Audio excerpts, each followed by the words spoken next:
chose, c'est vous. Donc, à ce propos, voilà, l'argent, c'est jamais le problème. Le problème, c'est nous. Le problème, c'est la façon dont on perçoit l'argent, les croyances qu'on peut avoir, etc. etc. Et puis, une idée qui est hyper importante à intégrer, c'est que si vous n'aimez pas l'argent, pourquoi voulez-vous qu'il vous aime? N'attendez pas qu'il vous aime. Si vous ne l'aimez pas, quelque part, vous le rejetez, donc indirectement, lui-même ne veut pas venir à vous.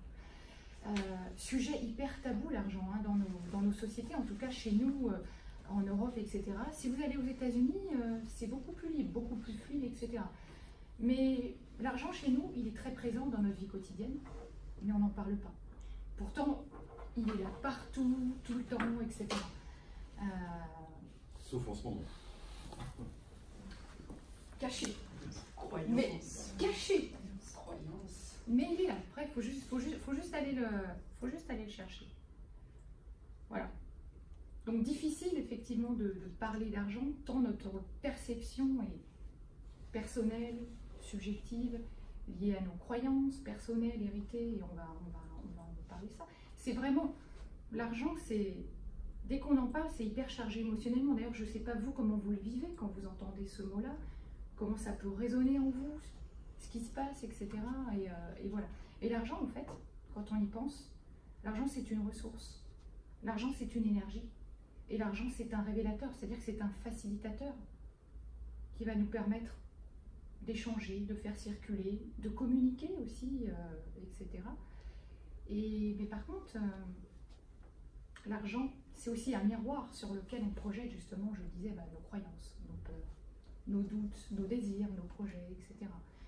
Et du coup, ça nous crée vraiment un déséquilibre, on n'est pas toujours très bien avec cette notion-là. Et donc l'idée, c'est qu'en prenant conscience aujourd'hui vraiment des croyances qui vous bloquent à propos de l'argent, c'est déjà un premier pas pour évoluer, pour avoir un autre regard sur l'argent. L'idée, c'est d'avoir un autre regard sur l'argent. Alors voilà, on va réfléchir un petit peu sur toutes ces notions-là. D'ailleurs, participer avec plaisir. L'argent est un objet social complexe. Qu'est-ce que ça vous évoque quand je dis ça? L'argent est un objet social complexe. J'ai un petit peu répondu là. Ouais, c'est tabou, surtout dans notre société un peu judéo-chrétienne, tu disais, par rapport aux anglo-saxons. Hein. Aujourd'hui, quand on gagne de l'argent, on a du mal à le dire, c'est un peu honteux, la réussite est un peu honteuse, donc on cache tout ça. Quoi. On ne parle jamais de combien on gagne, voilà, etc. Alors que c'est vrai, dans les pays anglo-saxons, c'est l'inverse, c'est quelqu'un qui te dit j'ai gagné mon premier $1 million cette année, l'autre va pas être envieux, il va demander comment t'as fait parce que je veux faire pareil. Quoi. Et en France, enfin, en Europe, c'est plutôt un peu tabou. Quoi. Exactement. Quelqu'un d'autre veut rebondir là-dessus? Ça va pour l'instant? Ok. Donc l'argent est un écran de projection, je viens d'en parler. L'argent est une forme de langage, hein, je le disais aussi tout à l'heure. L'argent est un facilitateur. Et l'argent est à la fois objectif et subjectif. Objectif, oui, on additionne, on soustrait, etc. Ça, c'est très objectif. Et subjectif aussi, parce que c'est pas non plus palpable au niveau émotionnel et notre rapport à l'argent. L'argent, c'est un outil, évidemment. Je pense que personne ne pourra dire le contraire.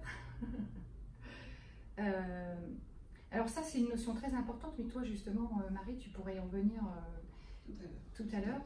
Quand on dit, voilà, l'argent, c'est du temps, soit de gagner, soit de perdu. Notion très intéressante, mais je te laisserai y revenir, toi, tout à l'heure. Évidemment, l'argent peut être une cause de souffrance aussi, beaucoup. Voilà. Et donc, l'argent, c'est une énergie. Donc, elle est faite pour circuler, être échangée, voilà. Et donc, j'aimerais que vous essayiez d'adopter, enfin, j'ai même pas envie que vous essayiez, mais adopter cette idée que l'argent, c'est vraiment le reflet de notre richesse intérieure. Même si pour l'instant, pour vous, c'est que cette notion est compliquée, mais voilà, tout doucement l'intégrer dans vos muscles. L'argent est le reflet de notre richesse intérieure. Et si c'était possible de gagner de l'argent et de devenir riche, pourquoi pas, hein. Donc, 3 points essentiels. Quelle est votre relation? D'ailleurs, c'est des questions que vous pouvez noter. La présentation, pareil, dans tous les cas, je vous l'enverrai après. Mais quelle est votre relation à l'argent? Votre notion de l'abondance? c'est quoi pour vous l'abondance? Et enfin, ce que vous désirez apporter au monde. On va y répondre en fait à ces questions. Donc, ouais, bien sûr. Mais ça, c'est des notions qui évoluent, qui changent selon nos propres besoins, nos propres Bien sûr. perceptions du moment.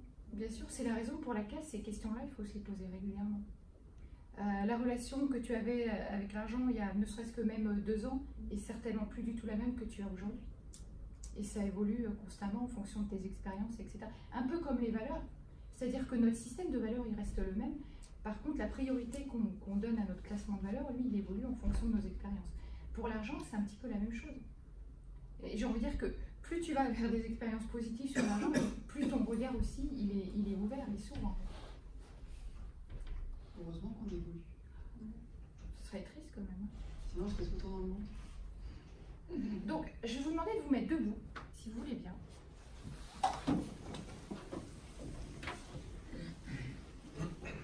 Et donc, comme je vous disais, voilà, déjà que j'aimerais vous poser cette question, vous pouvez fermer les yeux. Voilà. Ok, prenez une bonne inspiration.